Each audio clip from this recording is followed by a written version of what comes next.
Hey there, people when it comes to sleep are of two types. There's the light sleeper, the kind where the tiniest thing can wake them up. Even just a breeze passing by can shake them awake and ruin their sleep. Then there's the other type, these folks. The world could literally fall apart beside them. Tornadoes, earthquakes, even World War III breaking out, and they wouldn't budge. These two types, they're present in everyone's life. And if we're being honest, each of us falls into one of these two categories. Welcome to Cascaway. Today, we're diving into a fun question. Why are some people heavy sleepers while others wake up at the slightest sound? Before we jump in, if you're new to the channel, don't forget to hit that subscribe button and turn on notifications so you'll always catch our latest videos first.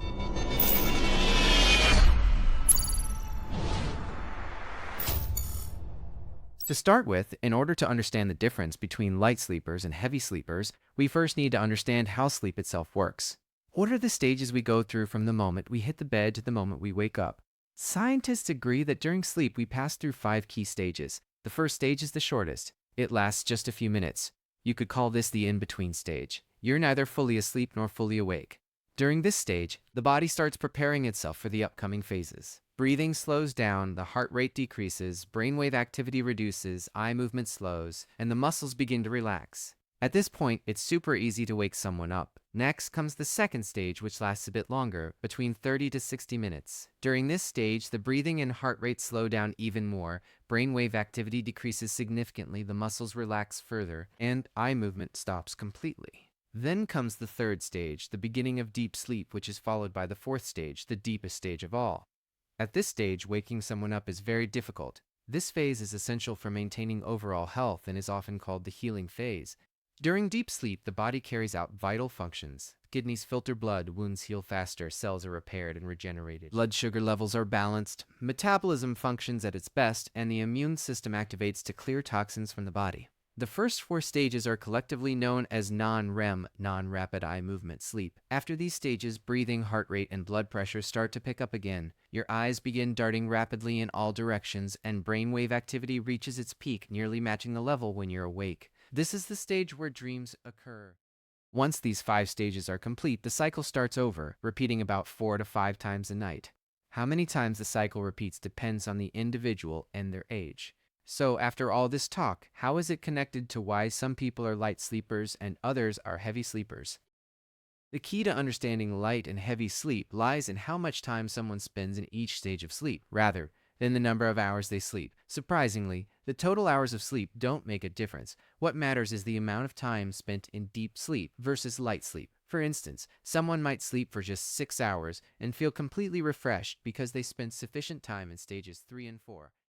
On the other hand, another person might sleep for 9 hours and wake up feeling tired as if they hadn't slept at all, simply because most of their sleep was spent in light sleep, stages 1 and 2. In simple terms, if you spend the majority of your sleep in light sleep, you'll be a light sleeper.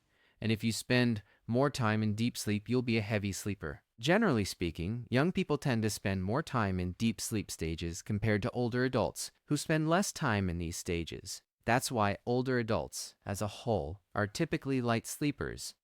Not just the time spent in each stage determines your sleep pattern, but there are also other factors that play a role in shaping it. One of these is sensitivity to sound. Sleep patterns vary significantly based on how people react to noise and how responsive they are to it. For example, individuals who are more sensitive to sounds tend to be lighter sleepers compared to others. Then there's genetics, which also has a big impact. For instance, if one of your parents was a heavy sleeper, there's a good chance you'll be one too. And the same goes for light sleep. Lastly, lifestyle choices also play a big role in shaping sleep patterns. A prime example is overconsumption of caffeine. Whether it's coffee or tea, both can negatively impact sleep quality. Now, does that mean everyone who experiences heavy or light sleep faces health issues? Or is it just a simpler matter than we think? Let's dive into that and explore. Interestingly, there is a consensus that heavy sleep, contrary to what many might expect, is actually beneficial to health, and noticeably so. This is because of all the restorative processes we discussed earlier, which only happen during deep sleep, also known as the healing stage. But of course, that doesn't mean heavy sleep is without its downsides. One drawback is the increased risk of issues like obesity and heart disease. On top of that, heavy sleepers might miss out on important events or responsibilities, like repeatedly being late for work meetings. On the other hand, light sleep has even bigger issues. The body misses out on all the amazing benefits that happen during deep sleep, leaving it deprived of its most restorative phase.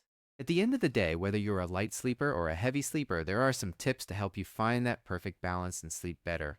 One key tip is to set consistent sleep and wake up times. When you stick to a fixed schedule, you're helping your body's internal clock, its circadian rhythm, stay on track. If you sleep and wake up at the same time every day, your body will adjust to it and make the most out of the time you're asleep. Another thing you can do is create a bedtime routine. In the last half hour before going to bed, try doing something you enjoy that helps you relax, like reading a book, journaling, or taking a warm shower. The goal is to avoid anything that causes mental or physical stress. Also, try to keep your bedroom cool. Lowering your body temperature can significantly improve your sleep quality and help you sleep longer. Make sure your mattress and pillow are as comfortable as possible. Investing in a good mattress or chair, things you use a lot during the day, is worth it. It's one of those long-term investments that can really pay off in ways you wouldn't imagine. Another tip is to block out external distractions like noise or light. You could install blackout curtains in your bedroom or choose a room further away from the street.